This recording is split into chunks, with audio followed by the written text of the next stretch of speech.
Hello, friends, and welcome to another episode of the This Is Gonna Hurt podcast with Jay Gordon Duncan and also the Capitalize Your Best podcast. We've been running simultaneously for the past several weeks. I've explained before, but if you're here for the first time, I want to say thank you so much for being here. But after 550 episodes, This Is Gonna Hurt was taken down, and Capitalize Your Best had been a sidecast. And so we immediately switched over there. We didn't want to lose anything. And then after a couple of weeks, I was able to get This Is Going to Hurt back. And so right now we are going with both of the podcasts. So thank you so much. Greatly enjoyed the last couple of weeks of interviews. First, we had Jen Vossen, author, entrepreneur. Last week, we had my good friend Mary Tennyson. Mary has been on the show, I think, now 3 times. She was speaking about just the art of taking risk. And Jen was talking about her book, or her article, excuse me, in the book, Unstoppable Success. But today I'm back to a solo episode for a very important reason. And I'm gonna be honest with you guys, I have not prepped for this on purpose. I really want an opportunity to just speak, just a flow, free form about yesterday's 50 miler. I have not shaved. I did get showered. I promise you, I'm drinking a cup of coffee. If there are any slurps, I'm sorry. But today you can hear in my voice a great amount of fatigue. I'm actually doing better than I thought. But I really just wanted to just first thing in the morning hop on and give you guys some feedback because there's a lot of you involved in the story. So let me grab a sip of coffee. And so, first of all, the stats for yesterday, I ran the Toughness 12, and the Toughness 12 is it's a brand new race. It's a 12-hour race. I've run out at Big Land. Big Land is a military retreat training center, first responder center, and it is out in Montrose, Montrose, Virginia. And it was a 12-hour race, and it was self-supported. Bring whatever you need, food, drink, whatever the case may be. And the only guideline was run as much as you want for as long as you want. And so there were people there who ran for 2 hours. There were people that ran for 8 hours. And my goal was to run at least 50 miles in the 12 hours. So what I want to do is I want to share with you how this came about and then what came about because of it. Because my goal originally in this, and I'll tell this story in a minute, was really just to go out and run this race privately, just to kind of have this moment for myself. But along the way, I mentioned to assist Disability Services, which is a nonprofit run by my friends Cheryl and Pam, and that I would be willing to just let folks know about the race, and they could contribute $1 per mile. And something amazing happened. But let's talk about first how this all came about. In 2022 and 2023, I partnered with Big Land through my running company, Toughness Groove. Now, Toughness Groove is was a fitness and lifestyle brand. It still is, but now it's morphed into Capitalize Your Best Life.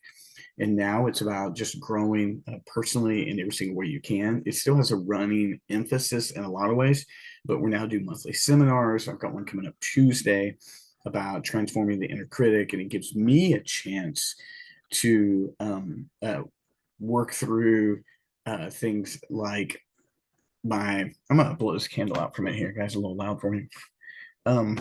Gives me a chance to work through caring for people and sharing with people in a personal way beyond just marketing and revenue growth, which I love.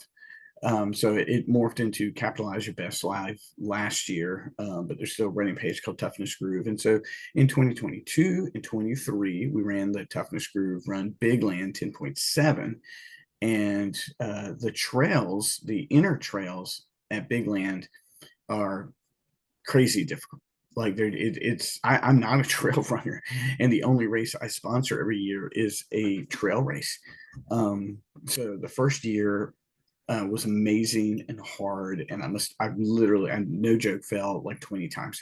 It was cold and rainy, and then the second year we ran it, I was running injured and had just an amazing race. Like I just had to challenge myself, and I think I did some damage to that race and put myself out for a couple of months.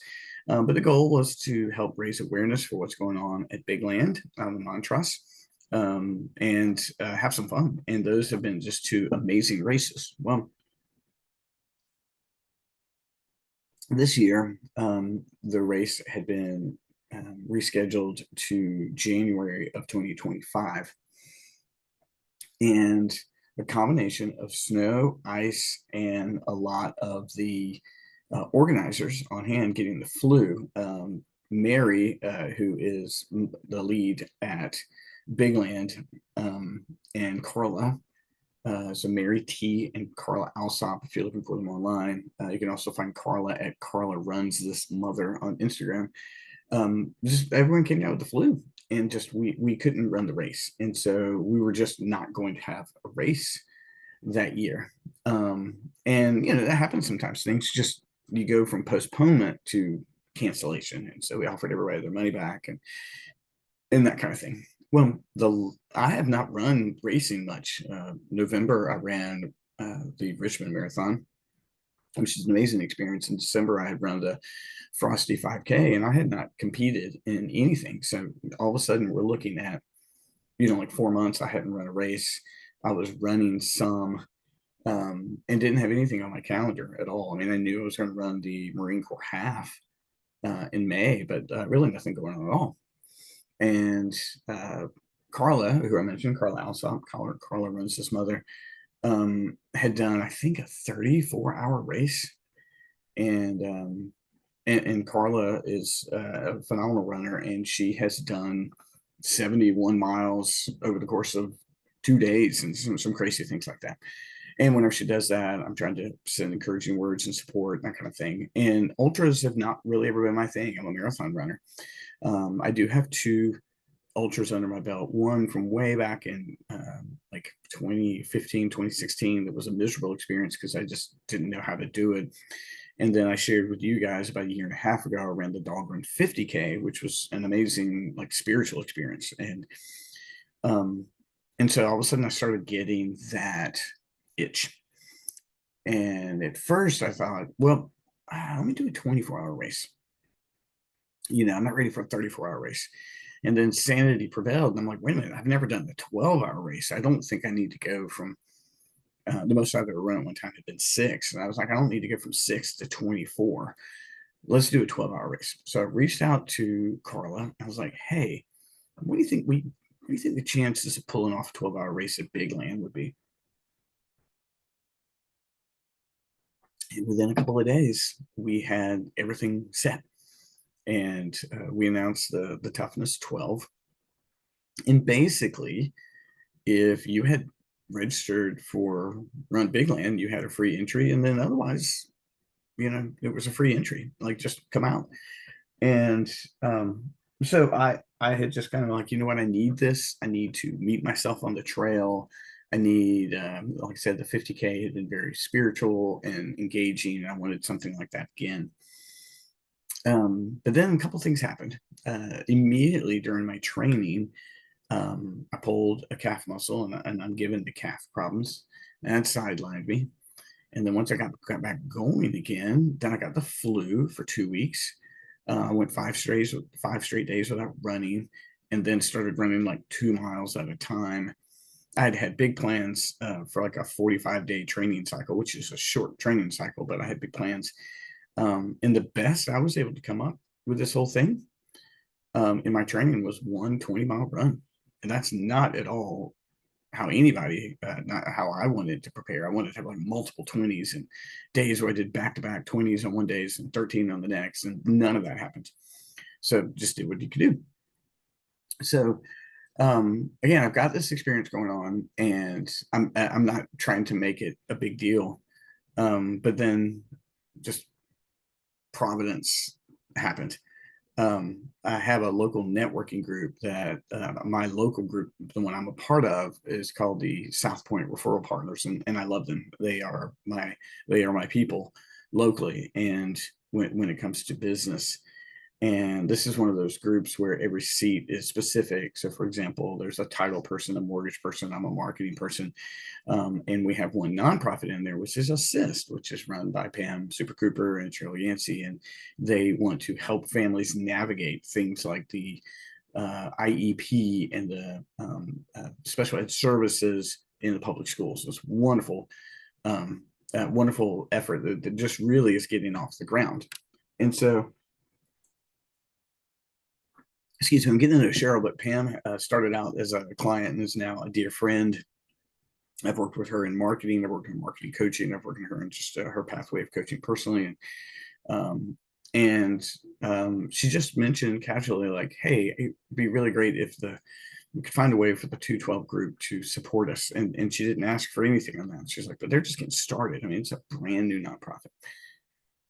So I mentioned to Pam almost casually, like, hey, Pam, I got an idea. What if we asked people in the group to donate $1 for every mile I'm going to run? My goal is to run 50 miles in 12 hours. So, I mean, I was sincere and didn't think a ton about it, and she loved it. She's like, this is a great way for the group to support us. It's sort of low threat. I mean, it's not I mean, I'm not going to go out and run 120 miles. I mean, it's you're going to risk running 50 some dollars, right? We started talking about in the group, and I really didn't have a sense of how many people were signing up. I think as we got to race day, I knew there was 6 or 8 people signing up, and I was excited for that. And I was like, hey, I'm not really going to be able to do much in this effort race day. And so I really hope you get some good signups. So as I approached race day, this was my strategy. I wanted to knock out the first 50K, 31 miles in the first 6 hours, which is a really relaxed pace, and then take the second 6 hours to run the remainder 19. Because again, I'm not a trail runner. I'm not an ultra runner, and I don't feel trained for this thing. And I thought, okay, I can do that. And I had never run this course before. I've run the inner trail, which was the run Big Land, which is like a really hard, like up and down hilly trails. But what Carla and Mary done is they had mapped out the best they could flat surface.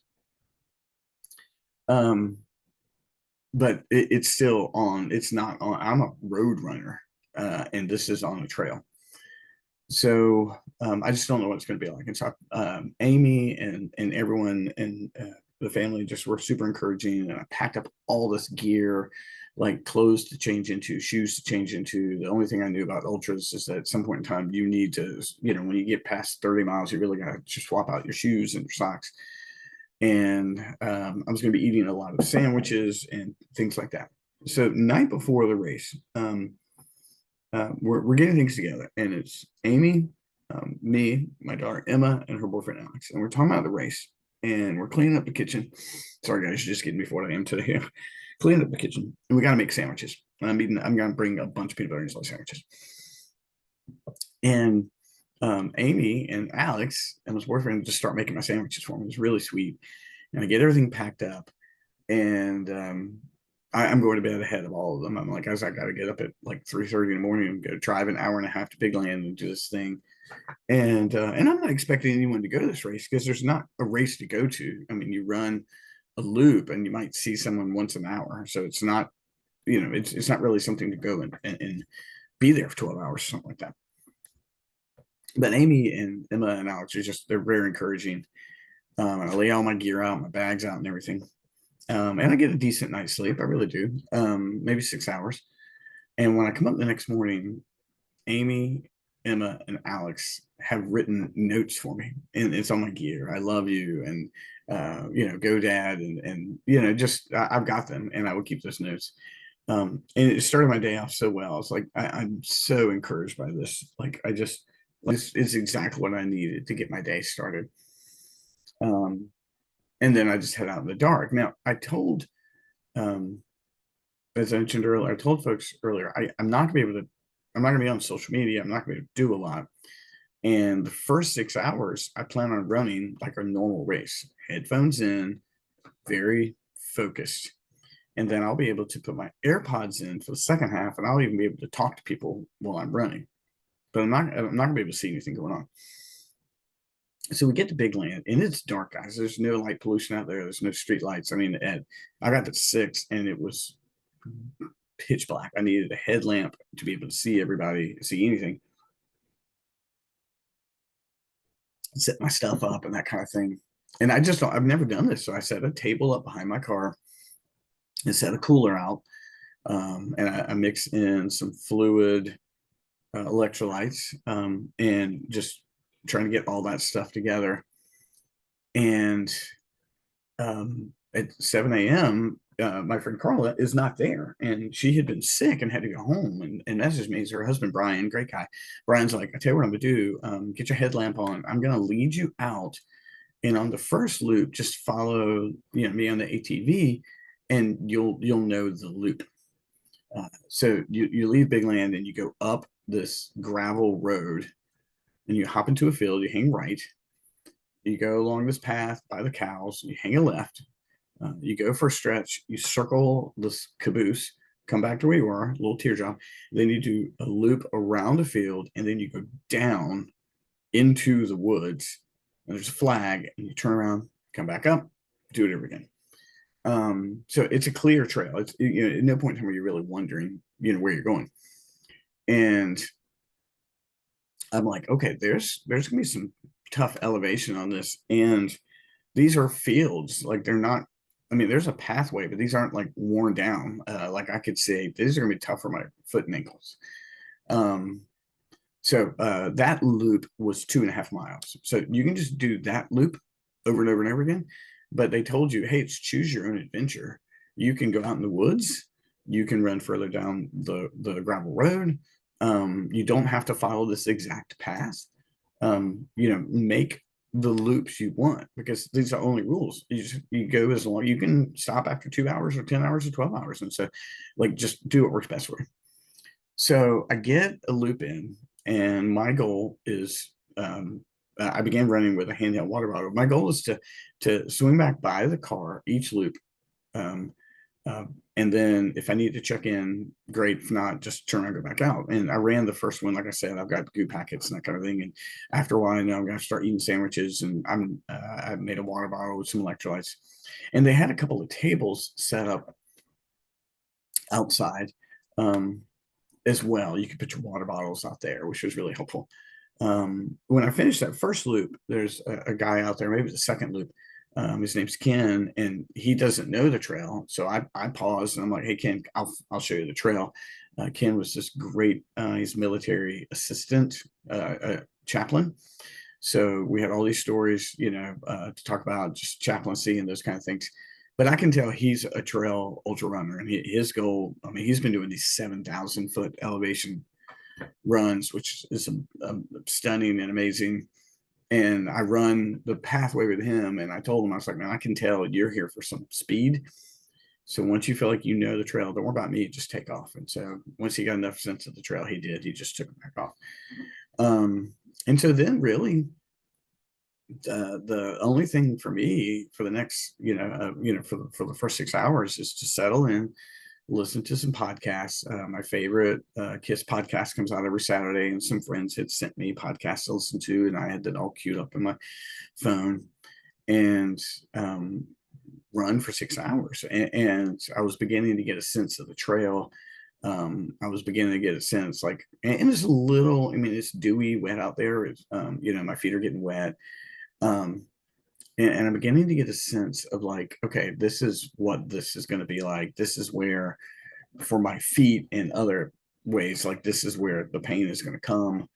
But the sun is full up at this point in time, so there's not a chance of, I can see the trail. And I'm not pushing it. One change of strategy was, that normally in just with the 250Ks I run, my fueling strategy is for speed, and you just want to finish the race and with nothing left in you. So all I do is I carry goo packets or those little energy waffles. But I began to realize, wait a minute, that strategy won't work here. I need fuel to keep going. Like I can't just fuel only for these 6 hours and then across the finish line die. I've got another 6 hours to go. So I'm swinging by the car. I'm eating my waffles. I'm eating bites of sandwiches. I'm eating Twix bars, like really whatever. whatever was necessary. That's what I was doing, and fueling strategy, and that makes you slower, and that's fine. Um, and my feet are beginning to hurt, but those first 6 hours, I'm just set. Now I am getting, I can't, with my running headphones, I can't hear messages. I'm just aware of them. And on my watch, I'm starting to get all these messages. And I'm like, this is really great. People encouraging me. Um, but I'm like, wow, maybe sometimes I can see who it is, sometimes I can't, but I'm like, I'm getting a lot of messages for a Saturday. So I don't completely hit my first goal. My first goal was a 50K in 6 hours, which is 31 miles. I hit 30 miles, which is not that off, but fatigue was setting in. And at the 6 hour mark, I stop, I charge my watch, I eat a sandwich, I sit, say hey to everyone. Carla has showed up. And I'm like, okay, I've got to, I got to get a sense here, going here. You start doing runner's math and realize there's a lot going on here. But I switch from my running headphones to my AirPods. In my AirPods, when someone sends me a message, it'll say, so and so sent you a text. Do you want me to read it? And if I go yes, it will tell me what the text says. And what I'm realizing is that Assist, who was had getting $1 for every mile, had gone to my friends and taken photos of encouragement to me, while simultaneously using that as an opportunity to raise more money, which is great. And I mean, it's blowing up. I'm looking, I've got like 70 some notifications on my phone, and they had all the people who were committed to giving money had taken these photos, and I'm getting encouraging messages. Like Cheryl is texting me quotes of inspiration. And when I'm running, I run with an armband, and I can hold a button down and say, text Amy Duncan, and be like, what do you want to say? And then I'll say it and then send it. And so I'm like, Amy, I'm at mile this, and Pam, I'm at mile this, and I'm actually able to call Amy while I'm running and giving her an update, and like I'm doing okay. I feel like I'm in good shape to make the 50. I'm able to do, and at that time I had created a 4 mile loop instead of 2.5 hour loop, a 2.5 mile loop, a little bit more flat ground. Because I think in the first 30 miles, I was at 1,400 feet of elevation, which is a lot of elevation for me. More flat ground. Um, but the cost of that is pain on my feet. And when I had swapped out my shoes and socks, I'm seeing some major blisters coming. So I'm really glad I brought change the socks. And I'm getting encouraging messages, and I'm talking to people. Like it's really wonderful. Um, and I'm having conversations with people, and they're, I mean, but the back half is very different, because I mean, real fatigue is starting to set in. I've never run more than 6 hours or 31 miles. And so I was out there with Carla at mile 32, and with a high five. And I'm like, every step I take beyond this today is a new PR, a personal record, new personal best. And so Carla runs just 4 miles with me, and then she steps out because again, she's been sick. And I'm like, okay, I've got this sense of like 4 mile loops. I'm at mile 34. I need to do 4 more loops. And that helps with your brain. But I'm slowing down. And every loop I go back, I grab water or electrolytes. I get any amount of food or any type of food I want. And I'm eating Twix bars and peanut butter and jelly sandwiches, and the waffle chews. And I can't do any goo at this point in time. And the messages keep coming. I get one more loop with Carla, but otherwise it's just me solo. And I'm beginning to like, for me, I just got to the point where I had to start walking. And then I had a moment. I'm like, man, I've got less than 2 hours to go. And the mileage here, when I start doing the math on this, I can't, I've got to pick up my pace, because I really wanted to get 50 miles in 12 hours. I was really hoping to get 51, because a friend of mine, Stephen Gossip, had said he'd do $5 for every mile over 50, and that didn't happen. Um, but yeah, that when I got down to like this last 8, like I knew that was just going to be me finding it, right? In this walk, run, shuffle that I'm doing. I get down to around mile 45, And I'm like, I can't, my feet are killing me. Like they're gone numb. I can't get back onto the hard trail anymore. So what I had begun doing is using the gravel road out and then running a stretch of the paved road that was safe. Um, just because it was easier on my feet. And again, everybody was like, "That's fine. Is your own adventure." Um, and I made my last loop back, and they're like, "You done?" I'm like, "I'm not." And there's so many encouraging people out there. I mean, there were a bunch of families out there riding ATVs, and everyone's like, "You got it." And they were like, "If you need extra time, you can take it." And I'm not going to take any extra time. It's a 12-hour race. And so I'm doing this shuffle to get out there. I'm trying to do the where do I turn around math, because again, it's not a marked course. Like, where do I get to hours in? My phone is blowing up. I'm getting all these messages. It's fantastic. But I'm in a true hurt box. And it's funny.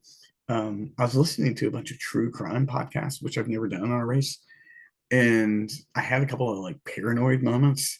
You kind of run through paranoid. I mean, weird things happen when you start getting your body to this level of exhaustion. So I'm like, I'm a little paranoid moment. So I start thinking through scenarios. Um, I almost went to sleep at one point in time running, which is pretty common. I was doing the body check. I was like, that wasn't a seizure. That was okay. Um, but I did. I almost went to sleep while I was running. I couldn't eat anymore. I could not. I couldn't eat anything. And I had about 3 miles to go, and it would be helpful to have like half a banana or something. I just couldn't do it. I was starting to feel a little nauseous. But it was with when I was at mile 48, and I did the math, and I was like, if I had to, I could walk these last 2 miles and still make it. Like I finally got to the point, like I know I'm gonna hit the 50, but I don't want to finish this thing walking. So I'm doing a walk run shuffle. There's no doubt about that. But walking at that time would have been about a 20-minute mile, and my run pace was like 15-minute mile. But I was like, I can't finish this thing walking. I mean, it would have been fine, truly have been fine to do it, but it's not the way I wanted to finish the race personally. And I didn't have as many ecstatic, like meet God moments as I thought, which is fine, probably because I was listening to more podcasts, but that's fine. Um, so I take the last mile. I come in into the finish line. There's a big giant American flag. Um, Carl is taking pictures. There are people cheering me. I mean, at that point in time, there are no runners left. Every runner was off the course. But excuse me, a good 6 or 8 people around a fire cheering me on across the finish line. Folks are cheering me. I'm like, I have got to get a long sleeve tee or something on. I'm starting to get cold because when you start running, stop running, like the cold comes in. And I did that. I go sit by the fire. There's no medal or any of that. They give me a bottle of champagne. I can't drink a whole bottle of champagne, but that's fun. Pop the bottle, and I'm sitting by the fire, and they're all like, "Hey, we're going to go to Northern Neck Brewery and get some burgers." And it's weird. I'm sitting there talking to Carla and Mary by the fire, and I'm like, I don't know if I can be around people right now. Like, I don't know. Like, I don't. I mean, the idea of hanging out seems wonderful, but I just don't know if I have that in me. So I'm texting everyone to let them know I'm alive. I'm texting Amy first, and then I want Pam and Cheryl to know my numbers. And I'm texting people and letting them know that I hit 50. I did it with 11 minutes to spare. Um, and then, I mean, I can't even believe how many Facebook messages there are. Like Pam had all these people hold up signs and photos for me, and my buddy Ryan, who's somewhere in Europe right now, filmed a video for me to encourage me, and all of those things were such, I mean, I could feel all that encouragement when I was out running. So I'm just beginning to respond to them, and I have not yet even gotten to all that. And I promise you guys I'm gonna do my best to respond to everybody. Um, and then everyone leaves, and I'm just sitting in my car alone, which is really okay. And I tell Amy, I'm like, hey, I'm coming home. I can't go out to eat right now. Funny, I still haven't had a whole lot to eat since then. And I've got an hour and a half drive home. Can't really talk to Amy a whole lot because it's not great service out there, but I'm just kind of processing the thing. I mean, 50 miles, I've just never done it. And I know runners who do 100, 150 miles, but for me, this just was significant. I don't know the final number. My hope is that they raised $1,000. That would be what, 20 people or somewhere in there. And I do get a chance to start looking through all the photos of encouragement and videos. I can't respond to them all yet. I'm going to do that today. Um, but just blown away. I mean, like this became, there was like this thing happening while I was doing this very solitary thing. It was really cool to see Assist get the highlight and Big Land get the highlight. And I'm receiving all these messages that sometimes I know what they are, sometimes I don't, but I know that all these people are sending me voice messages and text. And it was so encouraging. And so I've got this hour and a half drive home, and I'm like, Amy, what I really want is a cup of coffee, but there's nowhere to get a cup of coffee. I get home around 11:45, and Amy gives me a hug, and she heats up some food for me. And then I'm slowly taking a shower, and here I am. I mean, I'm up. I've been, aside from blisters, I'm okay. We're gonna see what happens next day. A couple days happen. I've had marathons where I've hurt worse than this. Um, but some takeaways were, one, it's incredible what Pam, Cheryl, and Assist did. They didn't make it just about them raising money. They made it supporting me. And that was really encouraging and special. I mean, they could have just said, hey, we're raising money, but they didn't. They turned it into messages of encouragement and support for me. I had originally planned just kind of doing this solitary thing, but then all of a sudden this community is texting and messaging me, and I'm blown away by that. And it raises awareness for them, which I'm very thankful for. Mary and her husband out of Big Land just open, they're just out having fun, and their kids having ATVs, and they're like, let us know how to support you. And they were so encouraging to me. What do you need? Anything? What do you need? We'll get it for you. And sometimes I was able to say, I need, someone gave me some ibuprofen at one point in time, but sometimes I'm like, I just need to grab some electrolytes and head back out. But the bottle of champagne at the end was just really nice. I think this is going to be one of those moments where I didn't have the ecstatic experience in it, but I think I'm going to be processing it for days. Um, I did. I mean, it was something I've never done before, and it wasn't even on my list 60 days ago. It reminds me that hard things are able to be done, and I'm so thankful with my health that I was able to go do that. And so many people were encouraged. Again, I thought this was going to be like a little solitary thing I go do, and um, I didn't try to make a big deal out of it, but all of a sudden a big supportive deal for me was made, and that meant a lot.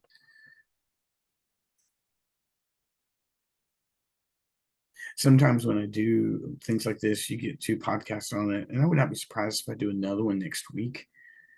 Because I mean, I still haven't eaten breakfast yet. I'm still processing the whole thing. I think I'm going to learn more about myself um, in the coming days. So, guys, I'm just going to say thank you. This has been a long episode of me. I mean, this is basically just me processing the whole thing with you. Thank you. And like I said, I'm going to do everything I can to get to all the encouraging messages that you guys sent me. Thank you. I can't wait to see where that comes, what comes of that. I'm thankful for Big Land and Assist and all the friends who sent encouragement to me, and Amy and Emma and Alex. What they did for me was just amazing. My family sent encouragement. So, um, guys, thanks for letting me just kind of verbally mind dump with you.